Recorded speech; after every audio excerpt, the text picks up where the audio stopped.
So we're now in that era where IRL streaming has completely taken over Twitch.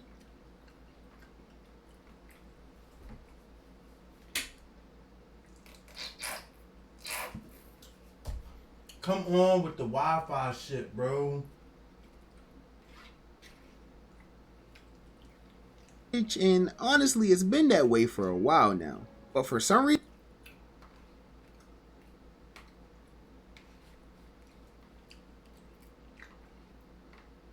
it seems like now creators are at a point where they're flat out disrespecting desktop and gaming streamers, saying that nobody wants to even watch that type of content.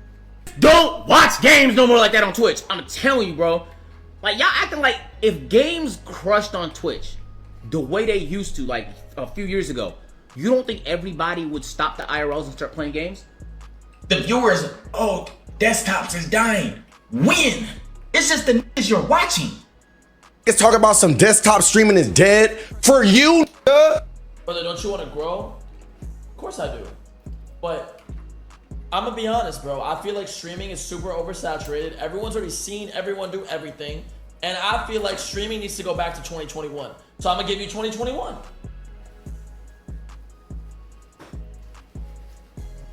That's just my opinion. Like, y'all have already, I'm gonna be real, bro. Let's talk about it. Y'all have already seen everything. Y'all have seen everything, man.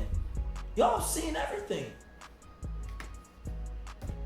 Now, while there's currently multiple streamers on Twitch that I could use to attest to this statement, I think there's two streamers who are both the living embodiment of this just being extremely untrue. And the two streamers I'm referring to are both pretty popular streamers who go by the names of CaseOh and Jynxzi, who have both been killing it on Twitch over the past couple years. And while they've both managed to get to this point of their careers by the use of gaming and desktop streams, their journeys to getting here have both been completely different, proving that you can still have a successful career off of both gaming and desktop streams no matter which path you take. But what exactly did they do? How did they get to this point? And is gaming really even dead on stream? Well, that's probably what you're here to figure out. But first, if you're new to the channel, don't forget to hit that subscribe button and join the Trappers with the Biggest Trapper. And while you're at it, don't forget to click that very first link down below in my description to join my Discord server and become an official member of the community. And with all of that being said, let's get into how Jynxzi and CaseOh are proving the entire industry wrong. So if you opened up Twitch about 7 to 8 years ago, the platform was completely different than it is now. Chances are everything you've seen would have been related to gaming in some way, shape, or form, with some of the biggest streamers on the platform being popular for the games they played, such as countless Fortnite creators like Ninja, or maybe even creators like XQC who were popular for the games they played like Overwatch. At one point in time, when you thought of a person live streaming on Twitch, 9 times out of 10 you thought of them broadcasting at least some sort of gameplay. But fast forward to the point of streaming in which we're at now, when you hear the term streamer, gaming is probably one of the last things that comes to your mind. This is doing real live reality shows now, bruh. Like, them niggas just did a pool party, a whole rented out mansions. DDG going to Paris and doing all like, bro, these niggas is elites, bruh. And then you got people under them who trying to do this shit. Now, bro, these big ass moments don't even seem like nothing. The viewers, oh, desktops is dying. When? It's just the niggas you're watching. Now y'all saying, oh, chill desktop stream. Now y'all downplaying it. Why do y'all even call it desktop? It's just streaming. But that isn't the case for two of the biggest streamers currently on the platform who are both still putting on for the gaming community. So to start, we're going to talk about Jynxzi first, and for those of you who aren't familiar with who Jynxzi is, he started his career on Twitch about 6 years ago, back in 2019, and like most people who try to start a career on the internet, Jynxzi wouldn't see much early success at all, streaming for about 4 years, seeing little to no progress. I created my Twitch account in 2019. I spent 365 consecutive streams streaming to an audience of 1 viewer, okay?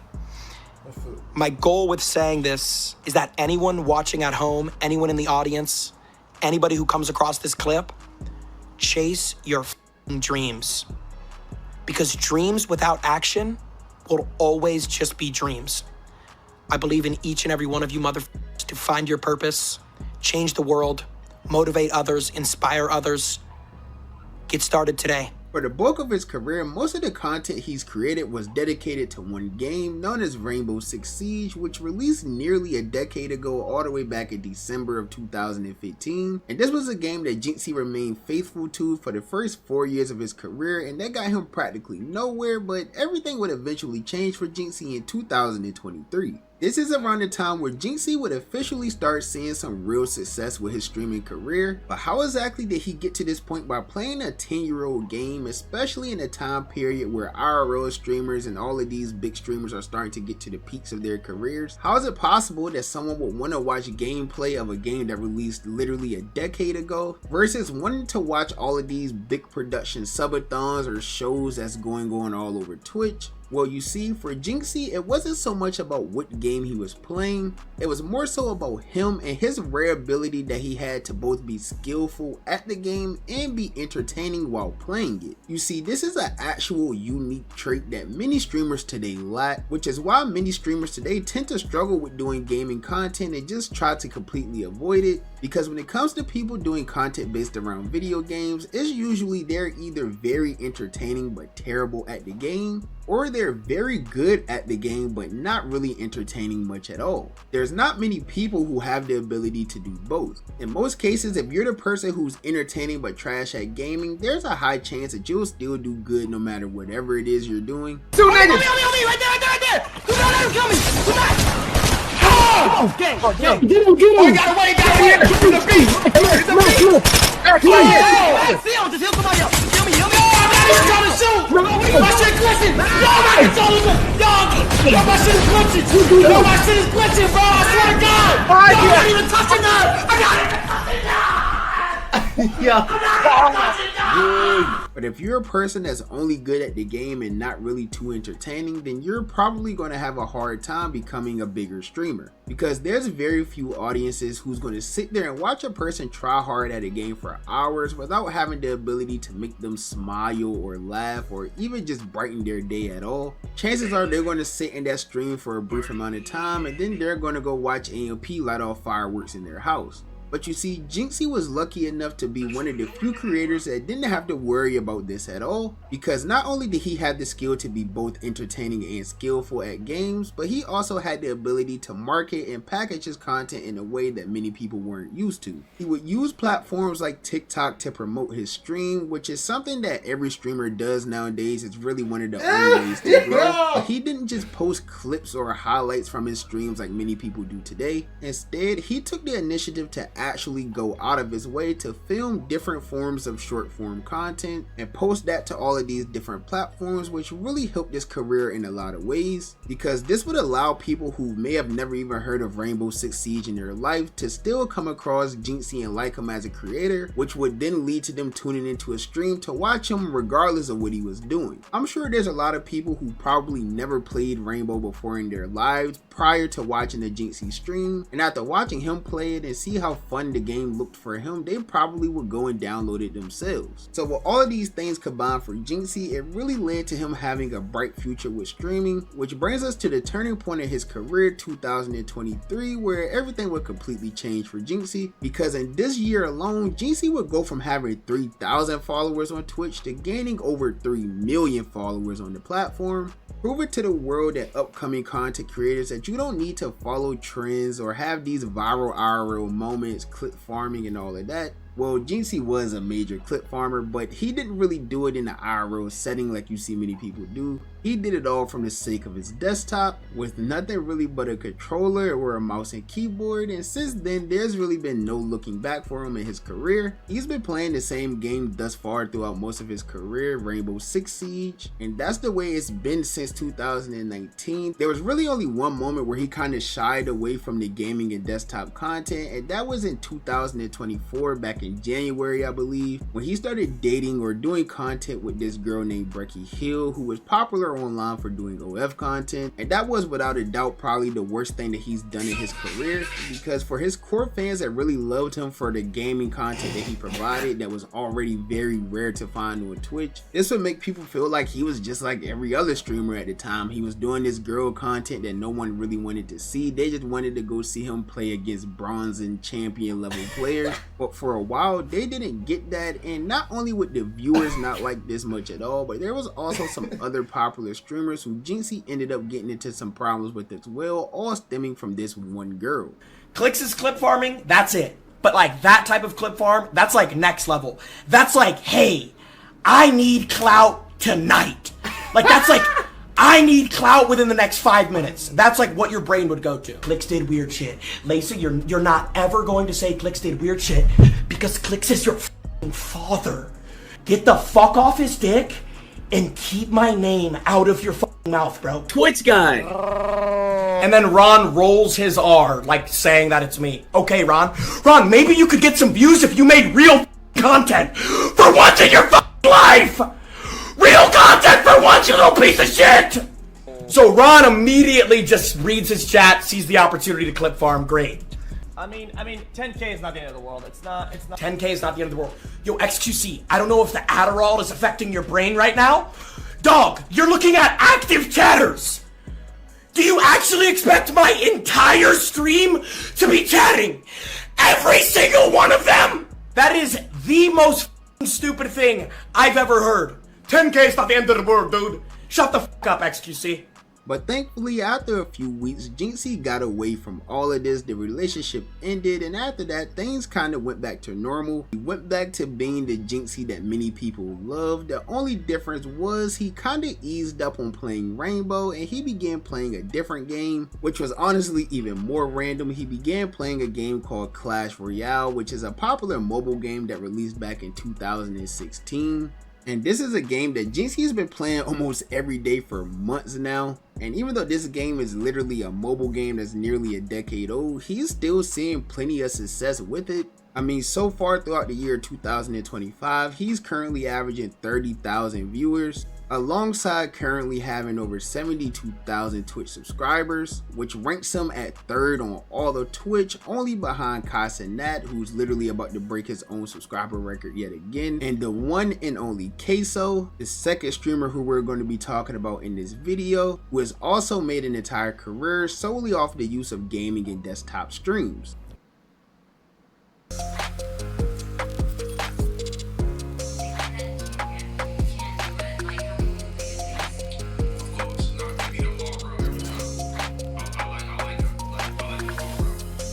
I be watching CaseOh, bro, and that make me want to play scary games.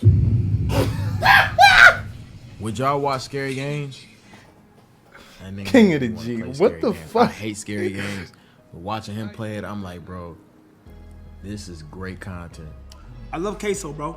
CaseOh is so amazing that he's in his own lane, and I feel like people tend to forget about him. Like, that ass. Like, he's so much in his own lane that people some way, somehow forget to, like, speak more of CaseOh. I think we need to speak more of CaseOh, you feel me? Now see, this is another person who started this whole gaming career when it wasn't a popular thing to do on stream, because CaseOh would start his career much more recently, just under 3 years ago, back in late 2022. And unlike Jynxzi, CaseOh didn't start his career off by playing a random 10-year-old video game. Instead, he would use a completely different method. You see, CaseOh would quickly gain popularity by playing new trending games, and like many of the other creators I cover on my channel, he started his career off by playing NBA 2K. You see, shortly after the game NBA 2K23 released, CaseOh would post some relatable TikToks about the game on a random night before he went to sleep, and when he woke up, all 3 of these TikToks had went insanely viral, which led to him gaining over 15,000 followers on the platform in just one night, which ultimately ended up sparking his streaming career. Now, when he started this journey, he had no idea where it was going to go, where it was going to end up. All he knew was that he had potential to be big after literally going viral overnight. Like, imagine how motivating it would be for any aspiring content creator to post their first 3 videos and they all do millions of views. It seemed as if it was almost destiny, and when CaseOh sparked that first ever stream, he would have a lot of support from those in the chat. I can't tell how many viewers I got in here right now. It says 2 for me. I don't have a sub button, I don't think, because I'm new to this Twitch stuff, but once I get one, bro, I'll let you know. Appreciate you, bro. I'm gonna keep that grind going for real. I'm gonna try to get the stream going. Bro, I made my TikTok the night before last, out of nowhere, and I just started uploading. Bro, I'm streaming off a jetpack, like a Verizon hotspot. Like, my internet is too slow, but you never know if it gets big enough and y'all start coming through for me. I'll figure out some new internet stuff. So after this, CaseOh began to slow down on playing 2K because 2K is a game that's really only popular the first week it releases. It dies out quickly. What was like your inspiration to leave 2K completely and just go into like scary games, Fall Guys, like all that? Inspiration to leave it, first off, was the glaring that it was going nowhere. Yep. And I also knew that, 2K's good. It'll be popping for a couple months and then it'll die down. I seen the numbers when I very first started, because the hype was there because I first blew up. Had like 800 viewers every night. Then y'all seen it dip to like, 100, 150. I was like, I gotta do something different or it's gonna go under. You know what I mean? So when he saw his viewership starting to drop, he knew that he had to go to the next popular game, which at the time was that Harry Potter Hogwarts Legacy game. CaseOh would end up doing the same method that he used for 2K, posting some relatable TikToks that others would agree with, and that once again led to him going viral on the platform. So this is a cycle that he would continue repeating all the way up to the point where he is today. Nowadays, CaseOh is one of the biggest streamers on the entire Twitch platform, and he currently has the 2nd most subscribers on all of Twitch, only trailing CaseOh. And now he's at a point where he can play literally any game he wants to, whether that's Uno, some random scary game, maybe it could be a game that came out 20 years ago. He can literally play or do anything at this point. It doesn't have to be a trending viral game like it was early on into his career. And unlike Jynxzi, it doesn't seem like CaseOh has caught the IRL streaming bug yet.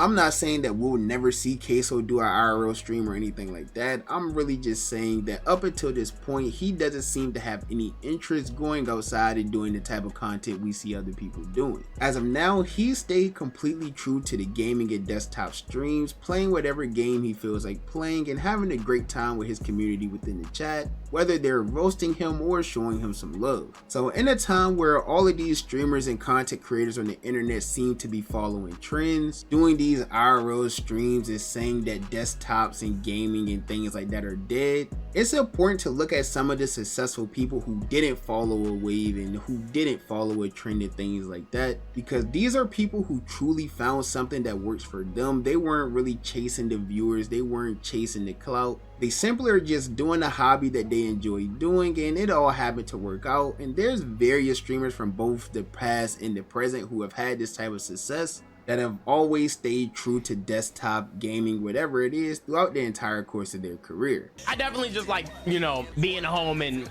doing the desktop shit, playing video games and shit like that. IRL is cool, but I don't know if that's not me, bro. It's just not me. It's just not me. Like, I would be forcing it if I was to try to do it solo. Niggas talk about some desktop streaming is dead. For you, nigga, stop playing with these niggas. All these young niggas trying to make it as a streamer, you telling them desktop streaming dead, bro. That shit ain't dead, bro. What you mean? Build yourself first.